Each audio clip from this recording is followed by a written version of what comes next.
आ गया बिहार का चौंका देने वाला एग्जिट पोल। कांग्रेस गठबंधन ने बना दिया नया इतिहास। भाजपा गठबंधन का सुपड़ा साफ। बिहार विधानसभा चुनाव को लेकर मतदान अब खत्म हो गया। नतीजों पर चर्चा शुरू हो गई है कि हाँ, नीतीश कुमार की सरकार बरकरार रहेगी या तेजस्वी की लालटेन इतिहास रचे। इसे लेकर कयास लगाए जा रहे हैं। ज्यादातर एग्जिट पोल के नतीजों में एनडीए की सरकार बनती दिखाई दे रही है, लेकिन इससे उलट कई ऐसे सर्वे हैं जिसने सभी को हैरत में डाल दिया। इन सर्वे में कांग्रेस गठबंधन नया इतिहास बनाती दिख रही है तो भाजपा का सुपड़ा साफ बताया जा रहा है। सबसे पहले बिहार में आंकड़ों का गणित मैं आपको बता देती हूँ। 243 बिहार विधानसभा सीटों पर बहुमत का आंकड़ा 122 है और राज्य में इस समय एनडीए की सरकार है। दूसरी ओर विपक्ष में आरजेडी, कांग्रेस, लेफ्ट और वीआईपी का महागठबंधन। और दूसरे चरण में इस बार 68% वोटिंग हुई है। सट्टा बाजार के मुताबिक एनडीए को बहुमत मिलने की सूरत में भी नीतीश कुमार का सीएम बनना तय नहीं रहेगा। एनडीए को बहुमत मिलने पर नीतीश कुमार के सीएम बनने की संभावना सिर्फ 60% की रहेगी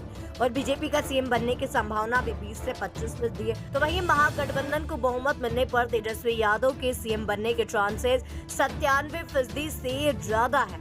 तो वहीं डीबी लाइव के सर्वे में एनडीए को 95 से 109 सीटें मिलती दिखाई दे रही है। तो वहीं महागठबंधन को 130 से 144 व अन्य को 0 से 8 सीटें मिलती हुई दिख रही है। मिथिला, तिरहुत, सीमांचल व अंग क्षेत्र में महागठबंधन काफी अच्छा प्रदर्शन कर रहा है। वहीं शाहबाद, मगध और कोसी में कांटे की टक्कर दिख रही है। यानी डीबी लाइव के सर्वे में तो महागठबंधन बहुमत का आंकड़ा पार करते हुए नजर आ रहा है।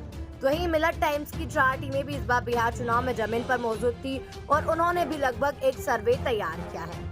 मिलर टाइम्स के सर्वे के अकॉर्डिंग आरजेडी कांग्रेस अलायंस को 125 से 145 सीटें मिल सकती है। एनडीए यानी कि भाजपा गठबंधन को 70 से 90 सीटें मिलने का अनुमान है। एआईएमआईएम को 4 से 6, जन स्वराज को 2 से 4, इंडिपेंडेंट्स एंड अदर्स को 3 से 5 सीटें मिल सकती है। इसके साथ ही रागा फॉर इंडिया सर्वे ने भी एक एग्जिट पोल किया। इस सर्वे के मुताबिक इंडिया के खाते में 135 से 145 सीटें जा सकती है। एनडीए के खाते में 85 से 95 सीटें जा सकती है। जेएसपी के खाते में 0 से 1 और अन्य को 2 से 5 सीटें मिलने का अनुमान जताया गया है। इसके साथ ही एक और सर्वे सामने आया जो है जर्नो मिरर का।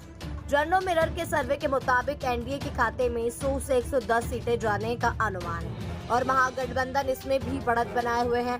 महागठबंधन के खाते में 130 से 140 सीटें जा सकती है तो वहीं अन्य को 3 से 7 सीटें मिलने का अनुमान है। बाकी असली फैसला तो 14 नवंबर को पता चलेगा। लेकिन दोस्तों, इस बार महिलाओं और युवाओं का उत्साह खासा रहा जो बदलाव की नई लहर को दर्शाता है। हालांकि जो अंतिम सत्य है वह तो 14 नवंबर को ही मालूम पड़ेगा, लेकिन जमीनी हकीकत में जिस तरह से जन समर्थन महागठबंधन को मिला है, इसे देखते हुए आपको क्या लगता है कि चुनावी ऊंट किस करवट बैठेगा? कमेंट पर लिखना मत भूलिए।